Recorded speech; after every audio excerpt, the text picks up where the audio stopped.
Hi സുഹൃത്തുക്കളെ, ഞാൻ ഹരികുമാർ മാവേലിക്കര. ഈ കാണുന്ന വീഡിയോ ഞാൻ കഴിഞ്ഞ ആഴ്ച ഫേസ്ബുക്കിലൂടെ പങ്കുവച്ച ഒരു വീഡിയോ ആണ്. അതായത് നമ്മുടെ മട്ടുപ്പാവിൽ പൈനാപ്പിൾ കൃഷി എങ്ങനെ നല്ല രീതിയിൽ നടത്താനുള്ള ഒരു വീഡിയോ ആണ്. അപ്പോൾ ഇതിനകത്ത് ഇത് കണ്ടതിന് ശേഷം പല സുഹൃത്തുക്കളും ഫോണിലൂടെയും അതുപോലെ തന്നെ മെസ്സഞ്ചറിലൂടെയും ഇത് വിളവെടുത്തതിന് ശേഷം ഇതിനകത്തുനിന്ന് തന്നെ എങ്ങനെ നമ്മൾ പുതിയ തൈകൾ ഉൽപ്പാദിപ്പിക്കുക എന്നുള്ളൊരു ചോദ്യം എന്നോട് ചോദിച്ചു. അതിൻ്റെ ഭാഗമായിട്ടാണ് ഈ വീഡിയോ ഞാനിപ്പോൾ ഷെയർ ചെയ്യുന്നത്.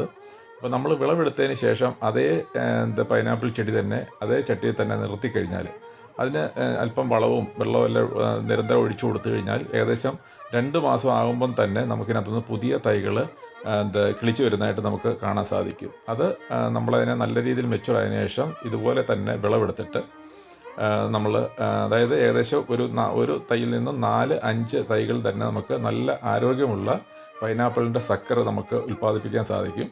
അപ്പോൾ ഇത് നല്ല രീതിയിൽ ഉള്ള വിളവാണ് ഇതിന് തരുന്നത്. കാരണം അതിൻ്റെ സക്കർ കാണുമ്പോൾ തന്നെ അറിയാം, നല്ല ആരോഗ്യമുള്ള സക്കറുകളാണ്.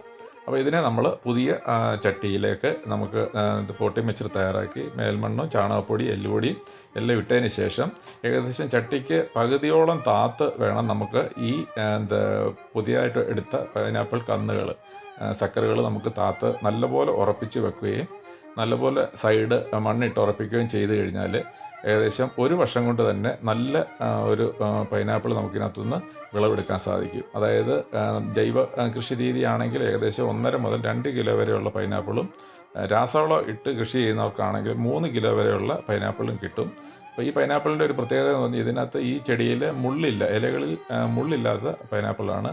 ഇതുപോലെ താല്പര്യം ഉള്ള ആൾക്കാർ, കൃഷി ചെയ്യാൻ താല്പര്യമുള്ള ആൾക്കാർക്ക് പുതിയതായിട്ട് തൈകളില്ലെന്നുള്ള വിഷമം വേണ്ട. നമ്മൾ കടയിൽ നിന്ന് മേടിക്കുന്ന പൈനാപ്പിളിൻ്റെ മുകൾ ഭാഗത്തുള്ള ആ കന്ന് നമ്മൾ ചട്ടിയിൽ വെച്ച് കിളിപ്പിച്ച് അതിൻ്റെ ഒരു വിളവെടുത്തതിന് ശേഷം വേണമെങ്കിൽ ഇതേ രീതിയിൽ നിങ്ങൾക്ക് അവലംബിച്ച് കഴിഞ്ഞ് കഴിഞ്ഞാൽ പുതിയ തൈകൾ യഥേഷ്ടം നിങ്ങൾക്ക് ഉൽപ്പാദിപ്പിക്കാൻ സാധിക്കും. ഇതേപോലെ തന്നെ നിങ്ങൾ ഈ വീഡിയോയിൽ പറയുന്ന പോലെ തന്നെ ഒന്ന് പരീക്ഷിച്ച് നോക്കുക. ഓക്കെ.